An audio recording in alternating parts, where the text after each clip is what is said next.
Bonjour tout le monde et bienvenue sur votre site coursdephysique.com ou votre chaîne YouTube cours de physique. Donc on va voir ici un certain exercice sur la somme de Darboux supérieur et la somme de Darboux inférieur comme vous voyez. Donc on nous demande de calculer Sn de f moins In de f pour les fonctions suivantes, à savoir f de x est égal à 1 sur x sur l'intervalle 1, 2, f de x est égal à lnx sur l'intervalle 1, 2. Où Sn de f respectivement In de f désigne la somme de Darboux supérieur respectivement la somme de Darboux inférieur de la fonction f associée à la subdivision équidistante de pas 1 sur 1 de l'intervalle 1, 2.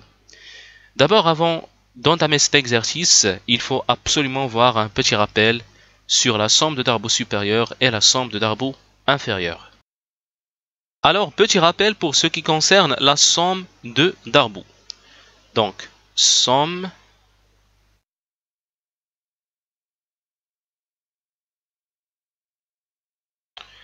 de Darboux.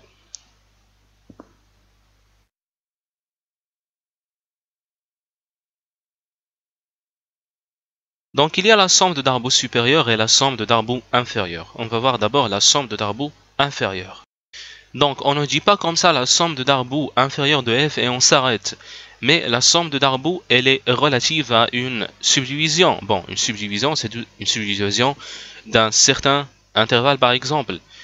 Donc, c'est-à-dire que je prends un certain intervalle et je le divise, je le subdivise. Par exemple, cet intervalle, donc vous pouvez le couper en des parties égales, par exemple, comme ça. Comme vous pouvez le couper de façon aléatoire, si vous voulez, comme ça, comme ça, comme ça, comme ça, comme vous voulez. Donc, voilà. Donc, cet intervalle, il est subdivisé de façon arbitraire, donc aléatoire. Par contre, pour cet autre intervalle que j'ai ici, donc je peux le subdiviser de façon équidistante, c'est-à-dire en des intervalles qui sont égales. Regardez, donc d'abord je vais couper en deux, voilà. Ce petit intervalle, je vais le couper en deux de cette façon. Celui-là.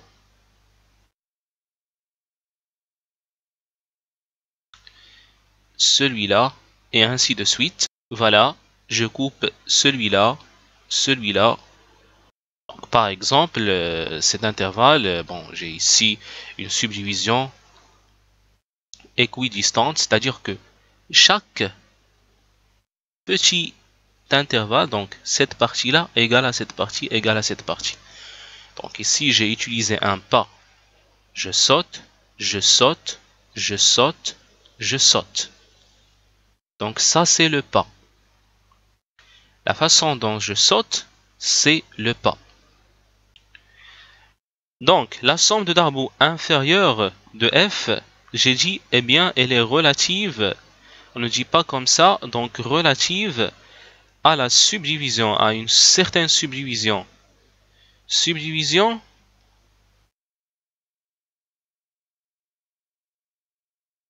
P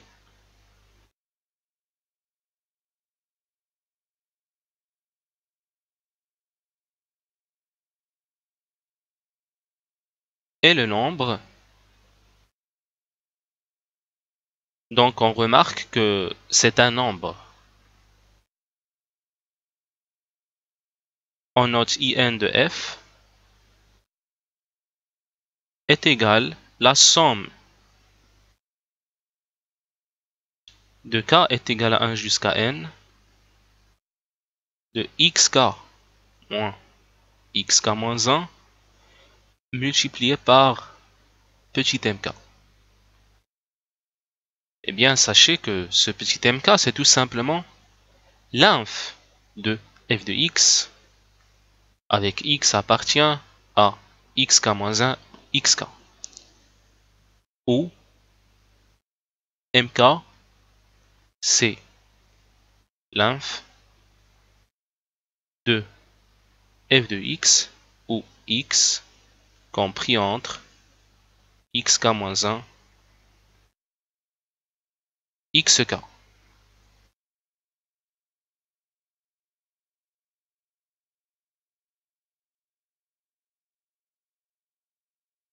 Donc, j'espère que ça c'est clair. Donc, dans l'exemple, vous allez comprendre mieux. Maintenant, la somme de Darboux supérieur. Donc, toujours presque la même phrase, mais juste changer inférieur par supérieur. Donc, est le nombre Sn de f. C'est la somme de k est égal à 1 jusqu'à n de xk moins 1. Et maintenant, je fais grand mk. Devinez ce grand mk, c'est quoi? Eh bien, ça, c'est tout simplement le sup de f de x. Ou grand mk, c'est tout simplement le sup de f de x avec x compris entre xk-1, xk. Donc, il faut noter que d'abord, il faut savoir ce que c'est une subdivision équidistante. Pourquoi? Parce que dans l'exercice, il est dit que cette donc ou Sn, etc., etc., de la fonction f associée à la subdivision équidistante. Donc, on va dire tout simplement que P est une subdivision équidistante. Donc, quand on parle d'une subdivision, en effet, bien sûr, c'est une subdivision d'un intervalle. Donc, je vais dire P est une subdivision équidistante de, par exemple, un certain intervalle AB. Donc, P est une subdivision équidistante de AB. Donc, si et seulement si vous avez. Donc, d'abord, donc, quel que soit K appartenant à AB, eh bien, vous avez X. Donc, si vous prenez un certain XK de cet intervalle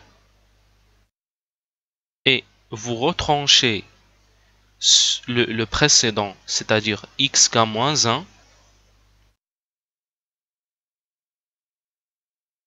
mais attention, c'est pas n'importe quel x, mais exactement xk. Donc, quand vous faites xk-1, eh bien, vous trouvez une constante.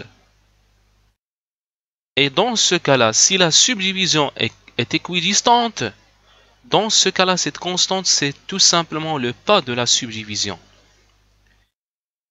C'est très simple. Exemple pour voir les choses. Vous avez un certain intervalle qui est 1, 2.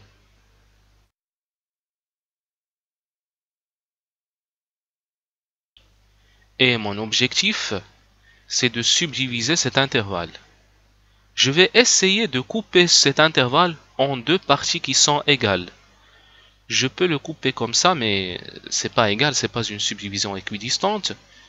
Donc je vais le couper de cette façon-là. Il est très clair que ici, avant de déterminer le pas, il est égal à 1 sur 2. Parce que je saute pour couper cet intervalle, je me dis, eh bien, je saute de 1 sur 2. Donc je me dis, eh bien, je saute de 1 sur 2. Ça, c'est tout simplement 1,5. Donc pour passer ici, je fais 1 plus 0,5. Pour passer là, je fais 1 plus 0,5 plus 0,5. Donc 0,5, c'est mon pas. Et comment j'ai déterminé ce pas? Eh bien, je peux Bon, donc le xk que je vous dis, c'est pas par exemple là. C'est relative à ce que j'ai coupé. Donc il faut voir vers là où j'ai coupé, c'est-à-dire 1,5 ou bien sûr aussi les extrémités de mon intervalle, qui est 1 et 2. Je peux vérifier que si je prends 1 sur 5 et 1, je vais trouver la même chose. Je vais trouver le même pas. Donc, si je fais 1,5 moins 1, je trouve 0,5. Si je fais 2 moins 0,5, moins 1,5, je trouve 0,5.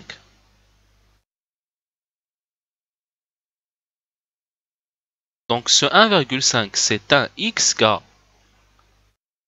et ce 1 c'est un xk moins 1. Donc le pas c'est 0,5 qui est une constante. Donc si vous avez une subdivision équidistante, le pas c'est tout simplement xk moins 1. Attention, je dis bien que si vous avez une subdivision équidistante, c'est à partir de ce moment-là que vous pouvez dire que le pas, c'est tout simplement xk moins x1, xk moins xk moins 1, uniquement si vous avez une subdivision équidistante.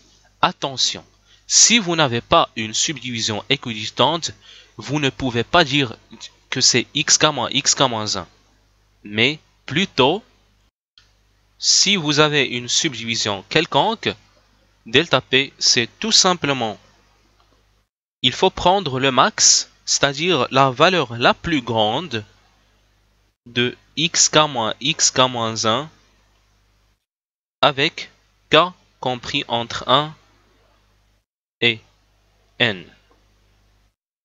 Donc voilà, c'est tout pour cette première partie de ce rappel. Donc essayez en effet d'utiliser ces deux relations-là pour calculer Sn de f moins In de f pour ces fonctions-là, pour ces deux fonctions.